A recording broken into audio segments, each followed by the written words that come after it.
Welcome back to the talk show. എന്തായാലും നമ്മളൊരു വനിതാ ടീമിനെ അവതരിപ്പിച്ചു.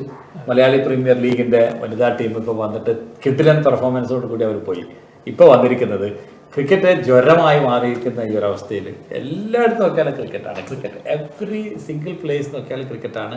ക്ലബ്ബുകളിൽ പോയാൽ ക്രിക്കറ്റാണ്, കോഫി ഷോപ്പിൽ പോയാൽ ക്രിക്കറ്റാണ്, ടി വിയിൽ ക്രിക്കറ്റാണ്, എവിടെയും ക്രിക്കറ്റാണ്. മലയാളികൾക്ക് ഇന്ന് ഭയങ്കര ആഘോഷമാണ് കേരള ടീം ഫൈനലിലെത്തി എന്നുള്ളത്.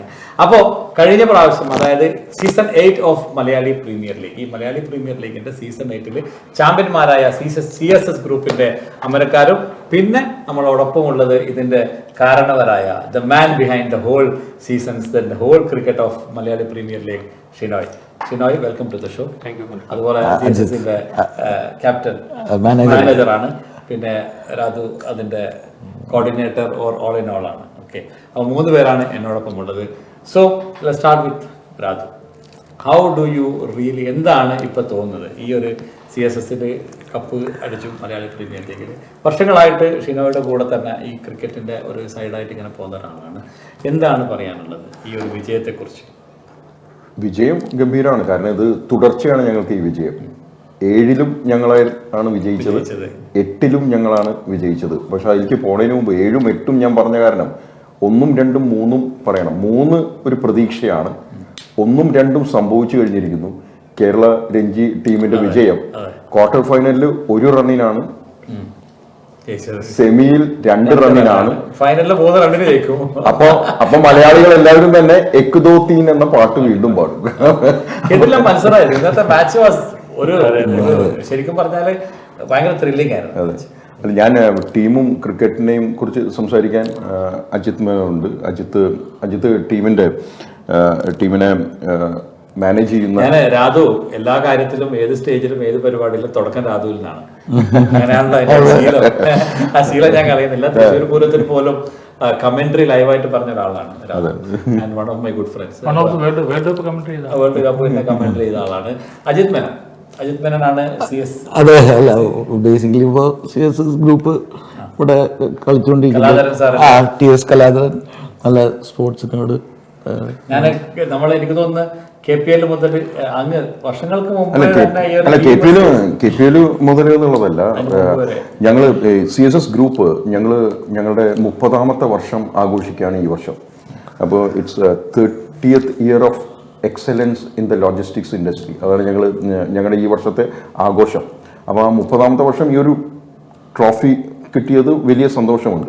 പക്ഷെ 30ാമത്തെ വർഷം ഞങ്ങളുടെ ഇൻഡസ്ട്രിയിൽ, ലോജിസ്റ്റിക്സ് ഇൻഡസ്ട്രിയിൽ വാട്ട് ഈസ് CSS ഗ്രൂപ്പ് എന്നത് പറഞ്ഞു തരാതെ തന്നെ ഈ ഇൻഡസ്ട്രിയിലുള്ളവർക്ക് അറിയാവുന്നതാണ്. വിത്ത് അവർ വിഷൻ, വിത്ത് അവർ മിഷൻ. ഓണറബിൾ ചെയർമാൻ TS കലാജി, അദ്ദേഹത്തിന് ഈ നമ്മളിപ്പോഴാണ് ഈ കോർപ്പറേറ്റ് ലെവലിൽ വർക്ക് ലൈഫ് ബാലൻസ് എല്ലാം പറഞ്ഞുകൊണ്ടിരിക്കുന്നത്.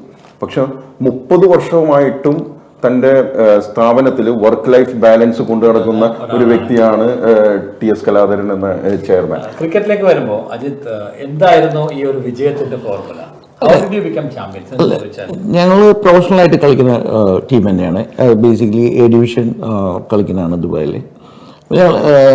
അന്ന് പറഞ്ഞ പോലെ 90% മലയാളീസ്. അപ്പോൾ ഞങ്ങൾ ആ റെഗുലർ ടീമാണ്, അല്ലാണ്ട് വേറെ എവിടുന്ന് ഒന്നുമില്ല. അല്ലല്ല.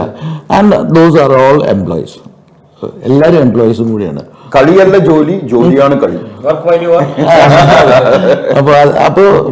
അപ്പൊ ഒരു ആ ടീം തന്നെയാണ്, വേറെ മാറ്റങ്ങളില്ല. നമുക്ക് യെസ്, ഞങ്ങൾക്ക് വീക്ക്ലി അല്ലല്ല, ഞങ്ങൾക്ക് ഞങ്ങളുടെ സ്വന്തമായ ജിമ്മ് വരുന്നുണ്ട്, ഞങ്ങൾക്ക് നെറ്റ്സ് ഉണ്ട്. വീക്ക്ലി 2 ദിവസം നെറ്റ്സ് ഉണ്ടാവും, പ്ലസ് മാച്ചസ് നടന്നുകൊണ്ടിരിക്കുന്നുണ്ട്. ഇപ്പോൾ സീസണാണ്, ഞങ്ങളിപ്പോൾ എല്ലാ A ഡിവിഷൻ കളിക്കാൻ തുടങ്ങി. ഇപ്പോൾ സീസൺ തുടങ്ങി. അപ്പോൾ സാധാരണ എൻ്റെ ഒരു ക്വസ്റ്റ്യൻ, ഇപ്പോൾ ഈ കോർപ്പറേറ്റിൽ കളി വരുമ്പോൾ സ്വാഭാവികമായിട്ടും കളിക്ക് വേണ്ടിയിട്ട് മുമ്പൊക്കെ നമ്മുടെ നാട്ടില് FICTയുടെ ടീം, ടാറ്റയുടെ ടീം, അപ്പൊ ടീം അത് വേറെ കളിക്കാനായിട്ട് തന്നെ അവർ ആൾക്കാരെ കൊണ്ടുവരുന്നതാണ്. They don't work actually. അങ്ങനെയാണല്ലോ. ഇപ്പൊ എനിക്ക് തോന്നുന്നു കേരള പോലീസിലുള്ള പിന്നെ കളിക്കാരൊക്കെ മുമ്പ് ഈ IM Vijay all players officially അല്ലെങ്കിൽ പ്രൊഫഷണൽ പ്ലേയേഴ്സ് ആണ്. അങ്ങനെയാണോ ഇത്? അതെല്ലാം വർക്ക് ചെയ്യും, അതിൻ്റെ ഇടയിൽ ഒരു കളി? അല്ലല്ല, അതാ ഞാൻ നേരത്തെ പറഞ്ഞത്. കളിയല്ല ജോലി, ജോലിയാണ് കളി എന്ന് പറയാൻ കാരണം. ഇപ്പൊ ഈ പ്ലേയേഴ്സ് എല്ലാവരും തന്നെ നാട്ടില് നല്ല ലെവലിൽ കളിച്ചിരിക്കുന്ന പ്ലെയേഴ്സിനെയാണ് ഇവിടേക്ക് കൊണ്ടുവരുന്നത്. അവർക്ക് ഒരു സ്റ്റേജ് എത്തുന്ന സമയത്ത് കളി മുന്നോട്ട് പോകാൻ സാധിക്കാത്ത, അല്ലെങ്കിൽ കളിയിലൂടെ ജീവിതം മുന്നോട്ട് കൊണ്ടുപോകാൻ കരിയറാക്കാൻ പറ്റാത്ത ആൾക്കാരെയാണ് പിക്ക് ചെയ്ത് ഇവിടെ കൊണ്ടുവന്ന് അവരെയാണ് ടീം ഫോം ചെയ്ത് 4-5 വർഷം ഇവിടെ നമ്മളോടൊപ്പം കളിച്ച് അവരിവിടെ അവരുടെ പേര് രജിസ്റ്റർ ചെയ്തുകൊണ്ട് മുന്നോട്ട് പോകുന്നത്. അപ്പോൾ അങ്ങനെയുള്ളവർക്കൊരു ഫ്യൂച്ചർ ഉണ്ടാക്കുക എന്നൊരു സംഭവം കൂടിയുണ്ട്. അപ്പോൾ അതായത് കളിക്കുമ്പോൾ മാത്രം അവർ താരങ്ങളല്ല, കളി എവിടെയെങ്കിലും ഒരു കോമയിട്ട് നിന്ന് പോകുന്ന സമയത്തും അവർ താരങ്ങൾ തന്നെയാണ്. ഇപ്പൊ ഈ കളിയെ കൊണ്ട് എന്താണ് ഈ കളി കൊണ്ടുള്ള നേട്ടങ്ങൾ കമ്പനിയിൽ ജോലി ചെയ്യുന്നവർക്ക്? അല്ല, ടീം വർക്കാണ്. ഞാൻ പറഞ്ഞ പോലെ ഒരു ടീം കൊണ്ടു നടക്കുക, അല്ലെങ്കിൽ അതാണ് എല്ലാവരും തമ്മിൽ നോ ഈച്ച് അതർ. അപ്പോൾ ഒരു ബേസിക്കലി ആ ഒരു ടീം ബിൽഡിങ് തന്നെയാണ് ഗ്രൗണ്ടിലായാലും നമ്മൾ ഓഫീസിലായാലും. പിന്നെ എല്ലാവരും സെയിം എംപ്ലോയീസ് തന്നെയാണ്. അപ്പോൾ വേറെ പുറമേ നിന്നൊന്നും ആൾക്കാരില്ല. ഷിനോയ് 8 വർഷം നീണ്ട ഒരു സവരിയ. അപ്പോൾ ഇത്രയും വലിയൊരു 8 വർഷത്തെ കാലഘട്ടത്തിൽ എവിടെയെങ്കിലും ഇതൊന്ന് നിർത്തിയിട്ട് പോകാമായിരുന്നു എന്ന് തോന്നിയിട്ടുണ്ട്? ഇല്ല, ഒരിക്കലും ഇല്ല. കാരണം എന്നോട് പറഞ്ഞിരിക്കുന്നത് വർഷത്തിൽ 2 വർഷം ചെയ്യാനാണ്. 6 മാസം ഇരിക്കുമ്പോൾ ഓരോ സീസൺ ചെയ്യാനാണ് പ്ലേയേഴ്സ് പറയുന്നത്. കാരണം നമ്മൾ ഈ കോൺസെപ്റ്റ് തന്നെ തുടങ്ങിയത് നമ്മൾ MPL ആണ്. ഈ ഒരു ടർഫിൽ മലയാളികളെ മാത്രം വെച്ചിട്ട് ഒരു ടൂർണമെന്റ് സ്റ്റാർട്ട് ചെയ്ത് നമ്മൾ തന്നെയാണ്. അപ്പം അത് അന്ന് തൊട്ട് ഇന്ന് വരെയും ടീമുകൾ നമ്മളിപ്പോൾ അനൗൺസ് ചെയ്ത് കഴിഞ്ഞാൽ എനിക്കൊരു 2-3 ഡേയ്സിൽ തന്നെ ടീമുകളെല്ലാം ഫില്ലാവും. പിന്നെ അവർ ഇപ്പം പ്ലേയേഴ്സ് പറയുന്നത് ഒരു വർഷത്തിൽ. എങ്ങനെയാണ് ഈ ഒരു MPL തുടങ്ങാനുണ്ടായ ഒരു what was the motive behind? അതായത് നമ്മൾ ഒരുപാട് ഇവിടെ കേരളത്തിന്റെ പേര് പറഞ്ഞ ടൂർണമെന്റ്സ് ഒക്കെ ഒരുപാട് ഉണ്ടായിരുന്നു മുമ്പ്. പക്ഷെ അവിടെയൊക്കെ എന്ന് വെച്ചാൽ മറ്റുള്ള രാജ്യക്കാരൊക്കെയാണ് കളിക്കുന്നത്. നമ്മുടെ മലയാളി പ്ലേയേഴ്സ് ബെഞ്ചിലിരിക്കും, പക്ഷെ പേരൊക്കെ കേരളത്തിന്റെ പേര് വെച്ചുള്ള ടൂർണമെന്റ്സ് ആയിരുന്നു. അപ്പൊ അങ്ങനെ ഞാൻ ആ സമയത്തും സ്കോറിംഗ് ഒക്കെ ചെയ്യാറുണ്ട്. ഇന്ത്യ പാകിസ്ഥാൻ ടീമിന്റെ അപ്പൊ ആ സമയത്ത് സ്കോറിംഗ് ഒക്കെ ചെയ്യും. ഇന്ത്യ പാകിസ്ഥാൻ സോൾഡൗട്ടാണ്, ആരും ചോദിക്കേണ്ട.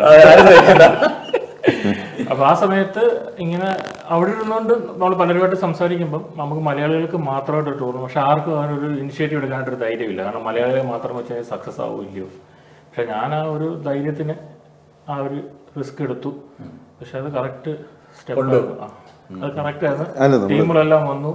ഇപ്പം CSS പോലുള്ള ടീമുകൾ, പിന്നെ ഒരുപാട് കോർപ്പറേറ്റ്സ് വന്ന് കളിക്കുന്നുണ്ട്. ഞാൻ കണ്ടിട്ടുണ്ട്. ഇപ്പം നമ്മൾ അസോസിയേറ്റ് ചെയ്ത് മുതൽ കഴിഞ്ഞ 3 വർഷം ഓരോ വർഷം കഴിയുന്നവരെ ലോഗോസിന്റെ എണ്ണം കൂടി വരുന്നുണ്ട്. ഐ മീൻ സ്പോൺസേഴ്സിനെ മെയിൻറ്റെയിൻ ചെയ്യുന്നതിൽ ഷിനോയ് കാണിക്കുന്ന ഒരു കൃത്യമായിട്ടുള്ള ഒരു ഫോളോ അപ്പും കാര്യം. അത് നമ്മളൊരു സ്പോൺസർ അപ്രോച്ച് ചെയ്യാൻ നമ്മൾ അവർക്ക് പറയണൊക്കെ ഒരു 10 കാര്യം അവരോട് നമ്മൾ ചെയ്ത് കൊടുക്കാന്ന് പറയണം. 10 കാര്യമായിരിക്കും നമുക്ക് പ്രോമിസ് ചെയ്യുന്നത്. പക്ഷെ നമ്മൾ ടൂർണമെന്റ് കഴിയുമ്പോൾ അവർക്ക് 12 സംഭവങ്ങൾ ചെയ്ത് കൊടുത്തിട്ടുണ്ടായിരിക്കും. അതായത് നമ്മൾ പറഞ്ഞതിനേക്കാളും കൂടുതൽ നമ്മൾ ഡെലിവറി ചെയ്യും. വിവാഷ് അറിയാം, നമുക്ക് അൽഫുത്തൈം ഓട്ടോ സെന്റർ നമുക്ക് ടൈറ്റിൽ സ്പോൺസർ ആയിട്ട് വന്നത്. കഴിഞ്ഞ വർഷം പ്രോസ്പെറോ, ഇങ്ങനെയുള്ള കമ്പനികളൊക്കെ ഫസ്റ്റ് ടൈമാണ് ഒരു ക്രിക്കറ്റ് ഇവന്റ് അതൊരു മലയാളി കമ്പനിയിലോട്ട് സ്പോൺസർ ചെയ്യുന്നത്. പക്ഷെ അവരെല്ലാം തിരിച്ചും ഭയങ്കര ഹാപ്പി ആയിട്ടാണ്. നമ്മൾ ടൂർണമെന്റ് കഴിയുമ്പോൾ ഭയങ്കര ഹാപ്പിയാണ്. അല്ല, നമ്മൾ ഒരു ടൂർണമെന്റിന്റെ ഭാഗത്ത് നിന്ന് സംസാരിക്കുമ്പോൾ ഇതിന്റെ കണ്ടക്ട് അതിന് ലീഡ് ചെയ്യുന്ന ഷിനോയിനെ കുറിച്ച് സംസാരിക്കുമ്പോൾ നമ്മൾ ആസ് എ ടീം നമുക്ക് വളരെ സന്തോഷമാണ്. കാരണം എന്താണെന്ന് വെച്ചാൽ there is no compliance to race എന്ന് പറയുന്നത്. സാധാരണ ഒരു ടൂർണമെന്റ് ഇത്തരത്തിലുള്ള അതുകൊണ്ടാണ് MPL ഇങ്ങനെ ഇയർ ആഫ്റ്റർ ഇയർ ഇങ്ങനെ വളർന്നു വന്നുകൊണ്ടിരിക്കുന്നത്. പിന്നെ അടുത്ത സൂണസ്റ്റ് പോസിബിൾ ഇന്റർനാഷണൽ സ്റ്റേഡിയത്തിൽ ഒരു ടൂർണമെന്റ് നടത്താനുള്ള ഒരു ഒരുക്കത്തിലാണ്. തീർച്ചയായിട്ടും ദുബായ് ഇന്റർനാഷണൽ സ്റ്റേഡിയം അറ്റ്ലീസ്റ്റ് നമ്മൾ ലീഗ് കഴിഞ്ഞിട്ട് ഫൈനലിൽ സ്റ്റേഡിയം ഒന്ന് തുറച്ച് അല്ലെങ്കിൽ പിന്നെ ദുബായ് സ്റ്റേഡിയം അങ്ങനെ ചെയ്യണമെന്ന് ആഗ്രഹമുണ്ട്. എന്താണ് ആക്ച്വലി ആരാണ് തിരിഞ്ഞു നോക്കുമ്പോൾ ആരൊക്കെയാണ് നമ്മൾ മനസ്സിൽ വരുന്നത് ഇതിനെ ഇത്രയും ഇങ്ങനെ കൊണ്ടുവന്ന് സക്സസ് ആക്കിയതിന്റെ പിന്നിൽ? അത് ഒരുപാട് ഫ്രണ്ട്സ് ഉണ്ട്. അതിന്റെ കൂടെ ഒരു family, first of all wife. കാരണം അവരുടെ സപ്പോർട്ട് ഇല്ലാതെ വൈഫിനെ എന്തായാലും പറയണം തിരിച്ച് വീട്ടിലോട്ട് പോകണം. കാരണം പ്രിയയുടെ സപ്പോർട്ട് എക്സ്ട്രീംലി സപ്പോർട്ടീവ്. നമുക്ക് എല്ലാവർക്കും അറിയുന്ന ഒരാളെന്ന നിലക്ക് പ്രിയ അത്രയും സപ്പോർട്ടീവ് ആണ്. പ്രിയ ഷിനോയുടെ മാത്രം പ്രിയയല്ല, MPLന്റെയും പ്രിയ. അത് പറഞ്ഞിട്ടുണ്ടായിരുന്നു നമ്മളൊരു ഇന്റർവ്യൂവിൽ ചോദിച്ചപ്പോ പ്രിയ പറഞ്ഞത് അദ്ദേഹം ഈ വഴിക്ക് പോയിക്കോട്ടെ, വീട്ടുകാര്യങ്ങളും എൻ്റെ ജോലിയൊക്കെ ഞാൻ നോക്കിക്കോളാം എന്നുള്ള ആ ഒരു ഗിവ് ആൻഡ് ടേക്ക് സിറ്റുവേഷൻ, ഒരു ഷെയറിങ് കൃത്യമായിട്ട് നടക്കുന്നതുകൊണ്ടാണ് ഷിനോയ് ഈ ഓട്ടത്തിൽ വരുന്നത്. കാരണം ജോലിയുടെ തിരക്ക് ഷിനോയ്ക്കുണ്ട്. അത് കൂടാതെ തന്നെ ഈ ക്രിക്കറ്റ് ഇതിൻ്റെ ഇടയിൽ എനിക്കറിയാം ഒരു സ്പോൺസേഴ്സ് ടീം ഇത്രയും ടീമിനെ മെയിൻറ്റെയിൻ ചെയ്യാന്ന് പറയുന്നത് it's not an easy job. കുറെ ലോഞ്ചിങ് പ്രോഗ്രാംസ് നടക്കണം, ഫൈനൽസ് നടത്തണം, 3 മണി വരെ 4 മണി വരെ കളിയാണ്, ട്രോഫി നാട്ടിൽ നിന്ന് വരുത്തണം. ഇതാണ് ട്രോഫി അല്ലേ നിങ്ങൾക്ക്? Of course. അപ്പോൾ അത്രയും കാര്യങ്ങൾ മാനേജ് ചെയ്യുമ്പോൾ ഇറ്റ്സ് എ സ്ട്രെസ് ഫുൾ ആയിട്ടുള്ള ഒരു സിറ്റുവേഷൻ അല്ലേ? അല്ല, ഇവൻ ഈ ട്രോഫി സെലക്ട് ചെയ്യുന്നതിൽ പോലും ഷിനോയ് പാലിക്കുന്ന ഈ ട്രോഫി ഞാൻ ആദ്യം കണ്ടപ്പോൾ ഞാൻ ഷിനോയുടെ അടുത്ത് പറഞ്ഞു, ഞാൻ തൃശ്ശൂർക്കാരനായത് കാരണം ഞാൻ പറഞ്ഞു ഇത് പൂരത്തിന്റെ പന്തല് പോലെ ഉണ്ടല്ലോ. കാരണം ഓരോ വർഷം നമ്മൾ ഓരോരോ ഡിഫറെന്റ് ട്രോഫീസ് ആണ് കൊണ്ടുവരുന്നത്. പിന്നെ ഞാൻ എല്ലാവരും പറയാറുണ്ട്, ടൂർണമെന്റ് നമ്മൾ ഓർഗനൈസ് ചെയ്താൽ എൻ്റെ tension first match first ball എറിയുന്നതോടെ എൻ്റെ ടെൻഷൻ കഴിഞ്ഞു. പിന്നെ അത് ബൈ ഡീഫോൾട്ട് പോയിക്കോളും. നമ്മൾ അവിടെ നിന്ന് കൊടുത്താൽ മതി. ടീമുകൾക്ക് അറിയാം എന്താണ് വേണ്ടത്, ഞാൻ എന്താണ് ഉദ്ദേശിക്കുന്നത്, എന്താണ് അവിടെ ഗ്രൗണ്ടിലുണ്ടെന്ന് അവർക്കറിയാം. സോ ഫസ്റ്റ് ബോൾ എറിയുന്ന പറയുള്ളൂ എനിക്ക് ടെൻഷൻ, പിന്നെ എനിക്ക് ടെൻഷനേ ഇല്ല. ഓക്കെ, ക്രിക്കറ്റ് ഇന്നത്തെ കളിയെ കുറിച്ച് നമുക്കൊന്ന് സംസാരിക്കാം. അതിൽ നല്ല കാര്യം എന്ന് പറഞ്ഞു കഴിഞ്ഞാൽ മുഹമ്മദ് അസുദ്ദീൻ ഞങ്ങളുടെ ബാക്ക് കേരളത്തിൽ KCL വേണ്ടി കളിക്കാം. പക്ഷെ ആലപ്പി റിപ്പിൾസിന് KCL എന്ന് പറയുന്ന ആദ്യത്തെ ആ KCL 6 ടീമുകളാണല്ലോ ഉണ്ടായത്. അതിൽ ഒരു ടീം ആലപ്പി റിപ്പിൾസ് ആണ്. ആലപ്പി റിപ്പിൾസിന്റെ ഒരു പ്ലെയർ ആണ് ഇസ് ദ ക്യാപ്റ്റൻ. അപ്പോ അദ്ദേഹം വളരെ നന്നായി പെർഫോം ചെയ്ത ഒരു സംഭവം. പക്ഷെ ആ ലാസ്റ്റ് വിക്കറ്റ് എന്ന് പറയുന്നത് അൺബിലീവബിൾ ഹെഡ് ചെയ്ത് ഗോള് ചെയ്യുക ഫുട്ബോളിൽ നമ്മൾ കേട്ടിട്ടുണ്ട്. ഹെഡ് ചെയ്ത് ക്രിക്കറ്റ് വിജയിക്കുക എന്ന് പറയുന്നത് എനിക്ക് തോന്നുന്നത് ഇറ്റ്സ് എ ഗോഡ്സ് ഹെൽമെറ്റ് എന്നാണ് പറയുന്നത്. മുമ്പ് മറഡോണ ദൈവത്തിന്റെ ഹെൽമെറ്റ് ആയിട്ട് വന്നത് കൊണ്ട് വേറെ ഒരു ഓപ്ഷനും ഇല്ലായിരുന്നു അവിടെ, അല്ലേ? അത് മിസ്സായി കഴിഞ്ഞാൽ ആള് കുറച്ച് കുനിഞ്ഞൊക്കെ ബോൾ പാസ് കഴിഞ്ഞപ്പോൾ 2 റൺസ് ഈസി ആയിട്ട് എടുക്കാൻ പറ്റും. It was an amazing match. നിങ്ങളുടെ ടീമിനെ കുറിച്ച് പറയുമ്പോൾ എന്താണ് അജിത്തിന് പറയാനുള്ളത്? ടീമിലെല്ലാവരും പ്രൊഫഷണൽ പ്ലേയേഴ്സ് തന്നെയാണ്. അപ്പോൾ നമുക്ക് ഇപ്പോൾ ഈ ടീംസിലെ ആൾക്കാർക്ക് ഇപ്പോൾ ഒരു 3 years കഴിഞ്ഞാൽ ചാൻസസ് ടു UAE ടീമിലേക്ക് കളിക്കാൻ ചാൻസ് ഉണ്ടാവും. നല്ല നല്ല ടൂർണമെന്റ്സ് കളിക്കാം. ആൻഡ് അതിലിപ്പം അജിത്ത് തന്നെ സ്റ്റേറ്റ് കാറ്റഗറി ഇതിൽ അണ്ടർ 13 അണ്ടർ 16 സ്റ്റേറ്റിൽ റെപ്രസെന്റ് ചെയ്തിരിക്കുന്നു. രഞ്ജിത്ത് മാണി ഞങ്ങളുടെ ക്യാപ്റ്റൻ കാറ്റഗറി ഇതിൽ കളിച്ചിട്ടുള്ള ആളാണ്. ഫർസീൻ രഞ്ജി ട്രോഫി കളിച്ചിട്ടുണ്ട്. റോജിത്ത് വിജയ് ഹസാരെ കളിച്ചിട്ടുള്ള വ്യക്തിയാണ്. ആക്കിബ് കാറ്റഗറി സ്റ്റേറ്റ് കളിച്ചിട്ടുള്ള ആളാണ്. ആൽബിൻ ഈ കാറ്റഗറി കളിച്ചിട്ടുള്ള നമ്മുടെ ടോപ്പ് സ്കോറർ. റോജിത്ത് എന്ന് പറയുന്നത് മുംബൈ ഇന്ത്യൻസിന്റെ ക്യാമ്പിലുണ്ടായിരുന്ന ആൾക്കാരാണ്. അപ്പോൾ we take the game seriously, we take the job also seriously. അപ്പോൾ that's how we balance it. നല്ല കളിക്കാരൻ നല്ല ബുദ്ധിമാനായിരിക്കും. അത് കളിയിലും എല്ലാത്തിലും അതേ ഇത് കാണിക്കും, അപ്ലൈ ചെയ്യും. ഇല്ലാത്തവര് ഒന്നിനും ഉണ്ടാവില്ല. It's like that. അപ്പൊ Ajith, how do you manage the team? ഇപ്പൊ ഒരു മാനേജർ എന്ന് പറയുന്നത് ഞങ്ങൾ അത് ബേസിക്കലി മാനേജ്മെന്റിന്റെ ഒരു ടീം തന്നെ ഉണ്ട്. കോച്ചുണ്ട്, പിന്നെ ഫിഡർ ഉണ്ട്, പിന്നെ കൃഷ്ണ ഓണർ TS കലാധരന്റെ മകനുണ്ട് കൃഷ്ണ. അപ്പൊ കൃഷ്ണയും ഉണ്ടാവും. നമ്മള് ഈ ടീം ഒരു ബസ് അല്ല, നമ്മള് രാത്രി വൈകുന്നേരം മാച്ചസ് പോകും. അത് കഴിഞ്ഞ് മാച്ച് കഴിഞ്ഞ് അവരുടെ അറേഞ്ച്മെന്റ് ട്രാൻസ്പോർട്ട്. പ്രവാസികളുടെ ഇടയിൽ ഈ ഭയങ്കര സ്ട്രെസ്ഫുൾ ലൈഫാണ്, ജോലിക്കാരാണെങ്കിലും ബിസിനസ്സുകാരനൊക്കെ. അതിനിടയിലാണ് നിങ്ങൾ ഈ കളിയായിട്ട് ഇങ്ങനെ നടക്കുമ്പോൾ how do you feel that എത്രമാത്രം സ്ട്രെസ് ബസ്റ്റേഴ്സ് ആയിട്ട് ഇത് മാറുന്നുണ്ട് ഈ കളികൾ? ക്രിക്കറ്റ് എന്ന് പറയുന്നത് ഇവിടെ ഒന്നല്ല, എല്ലാവരും ജോലി ചെയ്യുന്നു, അതിന് ശേഷമാണ് കളിക്കാൻ വരുന്നത്. അപ്പോൾ ഒരു പാഷനും കൂടെ അവരുടെ ഉള്ളിലുണ്ട്. നമ്മൾ അതിനുള്ള ഓപ്പർച്യൂണിറ്റി ഉണ്ടാക്കി കൊടുക്കുക എന്നുള്ള ഒരു ഇത് മാത്രമേ ഉള്ളൂ എൻ്റെ റെസ്പോൺസ് തന്നെ. ബാക്കിയെല്ലാം ബൈ ഡീഫോൾട്ട്. കാരണം നല്ലൊരു പ്ലാറ്റ്ഫോം അവർക്ക് ഉണ്ടാക്കി കൊടുക്കുക, നല്ല നല്ല പ്ലേയേഴ്സിന്. ഇപ്പോൾ CSSന്റെ എടുത്താലും നമ്മുടെ ആഡംസ് പ്ലേ എടുത്താലും അങ്ങനെ കുറേ കോർപ്പറേറ്റ്സിൻ്റെ ടീംസ് ഉണ്ട്. ഇവരെല്ലാം പ്ലേയേഴ്സ് നാട്ടിൽ കളിച്ചുകൊണ്ടിരുന്ന, കേരളത്തിന് വേണ്ടി കളിച്ചുകൊണ്ടിരുന്ന, പല ലെവലിൽ കളിച്ചുകൊണ്ടിരുന്ന പ്ലേയേഴ്സാണ്. അവരിവിടെ വരുന്നു. അപ്പം അവർക്ക് അവിടെ കിട്ടിയ പോലെ നല്ലൊരു എക്സ്പോഷർ ഇവിടെയും കിട്ടുക, അവർക്ക് നല്ലൊരു പ്ലാറ്റ്ഫോം കൊടുക്കുക, മലയാളികൾക്ക് മാത്രമായിട്ടൊരു ഒരു പ്ലാറ്റ്ഫോം ഉണ്ടാക്കുക എന്നുള്ള രീതിയിലാണ് അല്ല. പക്ഷെ ഷിനോയിനെ പറ്റി ഇതിന്റെ ഈ ടൂർണമെന്റ് MPL ഓർഗനൈസിങ്ങിനെ പറ്റി പറയുമ്പോൾ ഞങ്ങൾക്ക് മുൻപേ ഇവിടെ ഉണ്ടായിരുന്ന വിമൻസ് ക്രിക്കറ്റ് ചാമ്പ്യൻ, അവർക്കും I don't think there was another tournament women's ക്രിക്കറ്റിന്. ഇപ്പം കുറെ ഓർഗനൈസേഴ്സ് ലേഡീസിന്റെ ചെയ്യുന്നുണ്ട്. പക്ഷേ MBL ആണ് അതിന് ഫസ്റ്റ് സ്റ്റെപ്പ് എടുത്തത്. അതായത് നമ്മളുടെ 3rd സീസൺ നടക്കുന്ന സമയത്ത് ഈ ടീമുകൾ പ്ലേയേഴ്സിന്റെ തന്നെ വൈബ്സ് വന്നിട്ട് നമ്മുടെ തോന്നിയിട്ട് ഞങ്ങൾക്ക് കൂടെ ഒരു ഓപ്പർച്യൂണിറ്റി വേണം, ഞങ്ങൾക്ക് മാത്രം ഇല്ല, അവരെല്ലാ ദിവസം കളി കാണാൻ വരുന്നുണ്ട്.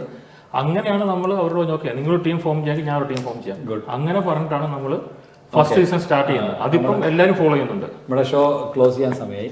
അജിത്ത്, ഇപ്പോൾ ഒരു കോർപ്പറേറ്റ് ഓണർ എടുത്ത്, ഒരു ബിസിനസ്സുകാരൻ്റെ അടുത്ത് ഒരു ക്രിക്കറ്റ് ടീമിനെ വാർത്തെടുത്താൽ ഉണ്ടാവുന്ന ഗുണം ഉണ്ടോ എന്ന് ചോദിച്ചാൽ എന്താണ് അവരോട് പറയാനുള്ളത്? ഡെഫിനറ്റ്ലി നമുക്കിപ്പോൾ എല്ലാ സക്സസ് എങ്ങനെയാണ് ഉണ്ടാവുക, ടീം ബിൽഡിങ് തന്നെയാണ്. അപ്പോൾ ആ ഒരു പ്രോസ്പെക്റ്റീവ് നോക്കുകയാണെങ്കിൽ ഒരു ടീം ഗെയിം എപ്പോഴും വർക്കും അങ്ങനെയാണല്ലോ ടീം.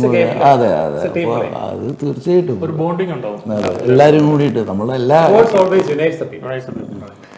ചാമ്പ്യൻസ് ട്രോഫി നടക്കാൻ പോകല്ലേ, ഫൈനൽ. ഐ മീൻ ഫൈനൽ എന്ന് പറയാനുള്ള ഒരു സാധനമാണ് മറ്റന്നാൾ നടക്കുന്നത്, India Pakistan. Participate you know me very much. ഞാൻ മറ്റൊരു ഓപ്ഷൻ പറയില്ല എന്നുള്ളത് പറയാൻ എനിക്ക് സാധിക്കില്ല. പക്ഷേ as A game India is doing very well. Yes, ഇപ്പോൾ Shubman is on top. Shubman is Shami came back. ഷുബ്മാനെ ഫ്യൂച്ചർ ക്യാപ്റ്റൻ എന്ന് തന്നെ പറയുന്നു. അപ്പോൾ ഫ്യൂച്ചർ ക്യാപ്റ്റൻ എന്ന് പറയുന്ന സമയത്താണ് ഷുബ്മാൻ ഇങ്ങനെ പെർഫോം ചെയ്തുകൊണ്ടിരിക്കുന്നത്. അപ്പോൾ I truly believe India is not just this match, the tournament itself. Okay, all right. എന്തായാലും നമുക്ക് ഈ കൺക്ലൂഡ് ചെയ്യാനുള്ള സമയമാണ്. അപ്പോൾ മലയാളി പ്രീമിയർ ലീഗിൻ്റെ 8ാം സീസണിലെ ചാമ്പ്യൻസ് ആയ ടീമിൻ്റെ ആൾക്കാരാണ് ഇവിടെ ഉള്ളത്. അജിത് മേനോൻ, അതുപോലെ രാധു, CSS ഗ്രൂപ്പിൻ്റെ ആൾക്കാരാണ് അവർ. അതേപോലെ തന്നെ ഈ ടൂർണമെൻറ്റ് നടത്തി ഇത്രയും ഗംഭീരമായിട്ട് 8 സീസണുകൾ ഒരു പരാതിയുമില്ലാതെ, 0 പരാതി, കംപ്ലയിൻസ് എന്നുള്ള നിലക്ക് കൊണ്ടുവന്ന ആളാണ് ഷിനോയ്. അപ്പം എല്ലാവർക്കും മെനി കൺഗ്രാജുലേഷൻസ്. വീണ്ടും നമുക്ക് അടുത്ത ടൂർണമെന്റിൽ കാണാം. വിജയ ആശംസകൾ നേരുന്നു. Thank you. ഓക്കെ, അപ്പോൾ വീണ്ടും after the break I will be bringing back a wonderful guy to talk to you. See you then.